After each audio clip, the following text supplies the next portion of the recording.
భారీ వర్షాలతో అతలాకుతలమైన మహబూబాబాద్ జిల్లాలో సీఎం రేవంత్ రెడ్డి ఇవాళ పర్యటించబోతున్నారు. ఖమ్మం జిల్లా నుంచి రోడ్డు మార్గంలో మానుకోటకు చేరుకోబోతున్నారు. డోర్నకల్ నియోజకవర్గం మరిపెడ మండలంలోని పురుషోత్తమాయగూడెం బ్రిడ్జ్ సమీపంలోని సీతారాం తండాను సందర్శించి అక్కడ ప్రజలతో మాట్లాడబోతున్నారు. భారీ వర్షానికి కొట్టుకుపోయిన బ్రిడ్జి రోడ్డును పరిశీలించబోతున్నారు.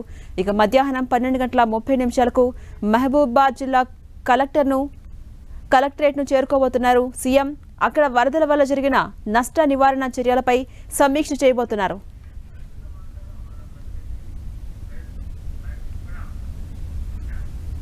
ఇదే అంశంపై మరింత సమాచారం మా ప్రతినిధి సైదులు మనకు అందిస్తారు. సైదులు,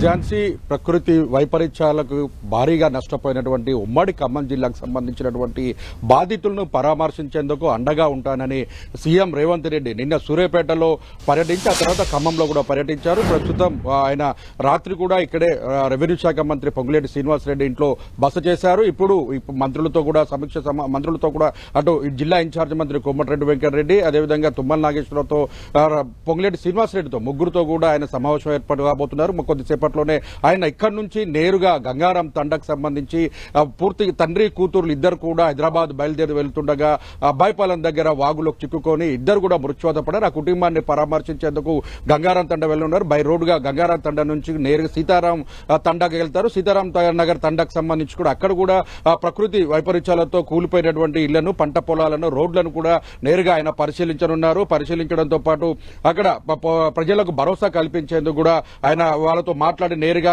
ఏం చేస్తే బాగుంటుందని కూడా నివేదికలు కూడా తయారు చేయబోతున్నారు. ఆ తర్వాత అక్కడి నుంచి నేరుగా కలెక్టరేట్ మహబూబాబాద్ కలెక్టరేట్ లో 12:30 అధికారులతో సమీక్షా సమావేశాన్ని కూడా నిర్వహిస్తారు. సమీక్షా సమావేశాలు ఇప్పటికే ఆయన ఖమ్మంలో పర్యటించిన తర్వాత కూడా పూర్తిగా ఆయన మీడియాతో మాట్లాడుతూ సమీక్షా సమావేశంలోనే చాలా బాధాకరంగా ఉంది, మనస్సు చలించిపోతుంది అని కూడా వ్యాఖ్యలు చేశారు. చనిపోయినటువంటి కుటుంబానికి 5 లక్షల రూపాయలు, పశువులకు 50,000 రూపాయలు, గొర్రెలు మేకలు చనిపోయిన వారికి 5,000 రూపాయల లెక్క, ఇల్లు కొట్టుకుపోయినటువంటి వారందరూ కూడా ఇందిరమ్మ ఇల్లు నిర్మిస్తామని చెప్పి కూడా చెప్పారు. ఇప్పటికే అన్ని జిల్లాలు అంటే ఖమ్మం, వరంగల్, ఖమ్మం సంబంధించి భద్రాద్రి కొత్తగూడెం, మహబూబాబాద్ జిల్లాలకు సూర్యాపేట జిల్లాకు సంబంధించినటువంటి కలెక్టర్ల అకౌంట్ లో కూడా నేరుగా ఒక్కొక్కరు అకౌంట్ లో 5 కోట్ల రూపాయలు కూడా డిపాజిట్ చేశాం. వారందరూ కూడా కలెక్టర్ వెళ్లి పరామర్శించినప్పుడు ఆ ప్రజలు అడిగినటువంటి సమస్యల పరిష్కారానికి కొంత నిధులు అవసరం కాబట్టి ఆ నిధులకు సంబంధించినప్పుడు కూడా ఇప్పటికీ కలెక్టర్లకు ఏర్పాటు చేశామని కూడా చెప్పారు. మొత్తంగా చూసుకున్నట్లయితే ప్రజలకు ఎప్పుడు భరోసా కల్పించే విధంగా, ప్రజలు ఆపదలో ఉన్నప్పుడు నేరుగా వారి దగ్గరకు వెళ్లి వారికి భరోసా కల్పించాలనే ప్రయత్నం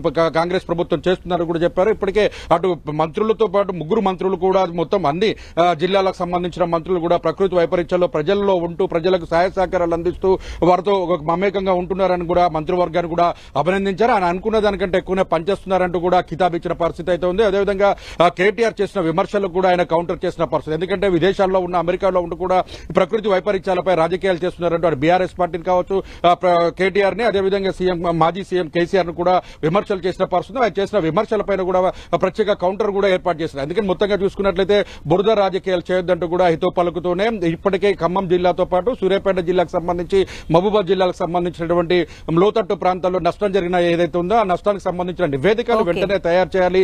అధికారులు ఎవరు కూడా సెలవులు ఇవ్వడానికి లేదు. అధికారులు ఎవరైనా నిర్లక్ష్యంగా ఉంటే వారి పేర్లను కూడా నమోదు చేసుకోవాలని కూడా అధికారులకు ఇప్పటికే ఆదేశాలు జారీ చేశారు. అయితే మరికొద్ది సేపట్లోనే ఈ ఖమ్మం నుంచి కూడా ఆయన నేరుగా గంగారం తండ నుంచి వెళ్లనున్నారు. అక్కడ వాళ్ళని పరామర్శించి వారి కుటుంబాలకు భరోసా ఇచ్చేందుకు వాళ్ళకు నేనున్నానంటూ అండగా ఉండే అవకాశాలు కూడా ఆయన మాట్లాడే అవకాశం ఉన్నాయి. ఆయన ఇంకా ఏదైనా కొత్తగా వరాలు ఏమైనా కురిపిస్తారా, లేకపోతే ప్రకృతి వైపరీత్యాలకు నష్టపోయిన కుటుంబాలకు ఇంకా భరోసా కల్పించేదానికి ఏమైనా హామీలు ఇస్తారన్నది కూడా ప్రజలు చూస్తున్న పరిస్థితి అయితే ఉంది. Jhansi, right, thank you Saidulu.